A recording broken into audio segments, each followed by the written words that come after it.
যারা আমার সমবয়স্কদের প্রতি আন্তরিক ভালোবাসা এবং আমার প্রিয় ছাত্রছাত্রী প্রত্যেকের প্রতি অনেক অনেক অনেক ভালোবাসা। আজকে আমরা এখানে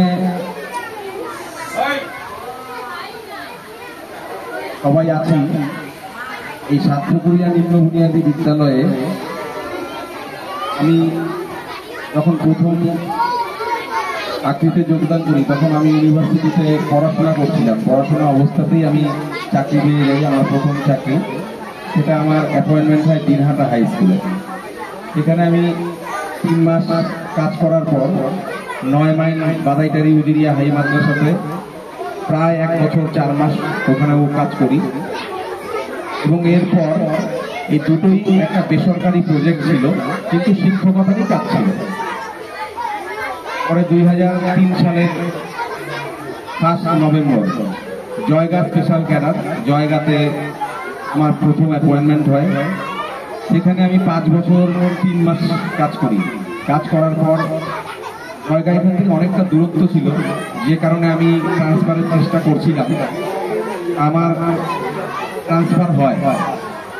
যখন আমার, এটা আপনারা অনেকেই জানেন না, যখন ট্রান্সফার হয় সেই সময় আমার কাছে অপশন চেয়েছিল যে আমি কোন স্কুলে যেতে চাই। আমি তখন 2টা স্কুলের নাম দিয়েছিলাম, একটা এই সাতপুকুরিয়া নিম্ন বুনিয়াদী বিদ্যালয় আর একটা হচ্ছে যোগেন্দ্রপুর জুনিয়র। এই 2টা স্কুলেরই নাম দিয়েছিলাম। কারণটা হচ্ছে আমার মনে প্রাণে এই স্কুলটাতেই আসার ইচ্ছা ছিল। কারণ আমি খুব ছোট্ট থেকে, মানে আমি যখন ক্লাস 5-এ পড়ি তখন আমি এই মাঠে ক্রিকেট খেলে গেছি। আমি এই মাঠটা সম্পর্কে, এইখানকার কিছু লোকজন সম্পর্কে আমার ধারণা ছিল। সর্বোপরি আমাদের অনেক কয়জন আত্মীয় এই যোগেন্দ্রপুরেই থাকে, যে কারণে আমি এই জায়গাটা চিনতাম। এবং এইখানকার আমার একটা ধারণা ছিল যে জায়গাটা খুব ভালো, প্রত্যেক বছর খেলাধুলা হয়, আমি এই স্কুলটাই যদি হয় ভালো হবে। আর সবচাইতে বিশেষ কারণ একটা ছিল, সেটা হচ্ছে আমার বন্ধু উৎপল এই স্কুলটাতে কাজ করতে বলে আমার চয়েসটা আরো বেশি ছিল যে আমরা 2 বন্ধু মিলে একসাথে কাজ করব। যাই হোক, ঈশ্বরের আশীর্বাদ, গুরুজনদের আশীর্বাদে আমার এই স্কুলটাই হয়ে যায়। তারপরে স্কুলে আমি জয়েন করি 2009 সালের 5ই ফেব্রুয়ারি। খুব আনন্দের সাথে বাইক নিয়ে যেদিন জয়েন করতে এখানে আসি, আসার পরেই প্রথম দিনই দেখলাম তালা, এখানে তালা পড়ে যায়, স্কুল খুলতে দিচ্ছিল না।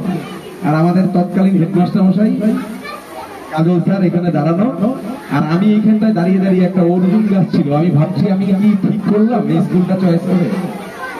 আমার কিন্তু কেমন একটু মনটা খারাপই হয়ে গেছিল যে প্রথম দিনই এরকম।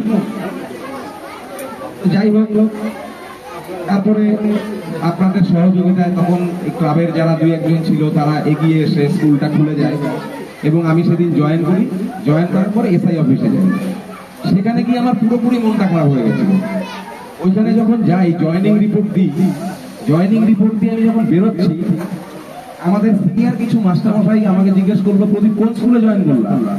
আমি বললাম সাতপুকুরিয়া নিম্ন বুনিয়াদী বিদ্যালয়, ওই যে যোগেন্দ্রপুর। বলে যেখানে নারায়ণদা ছিল? আমি বললাম হ্যাঁ। বলে ওই স্কুলে কেন গেলাম?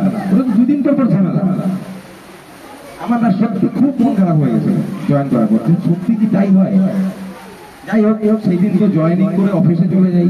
পরদিন যখন কাজ করতে আসি তখন উৎপলকে আমি প্রথম প্রশ্ন করছিলাম, উৎপল কি ব্যাপার, এইখানটা করে খুব ঝামেলা হয়। তো অনেক কিছুই তখন শুনলাম, জানলাম, বুঝলাম যে কিছু কিছু কারণেই ঘটনাগুলো ঘটছিল। কিন্তু এই ঘটনাগুলো না ফালাকাটা ব্লকে মোটামুটি ছড়িয়ে গেছিল, যে কারণে অনেক মাস্টারমশাই আমার মনে হয় ওই টাইমটাতে এখানে আসতে চাইবে না। কিন্তু আমার তো একদম পাড়া, মানে কাছেই একদম, আর আমি এই মাঠে খেলাধুলা করছি বলে আমার চেনা ছিল। আমি ওই দিক থেকে চিন্তা করে স্কুলটা চয়েস করি। তারপর কাজল বণিক রিটায়ারমেন্ট হয়ে যায় এবং সেই সময় আমাদের দীপায়ন মাস্টারমশাই, টোটন মাস্টারমশাই স্কুলে চলে আসে। আমরা 3 জন হই, আমি, উৎপল আর দীপায়ন। কাজল বণিক স্যার রিটায়ার করার পর দায়িত্বভার উৎপলের উপর অর্পণ হয়। উৎপল ইনচার্জ হয়ে স্কুলটাকে চালায়।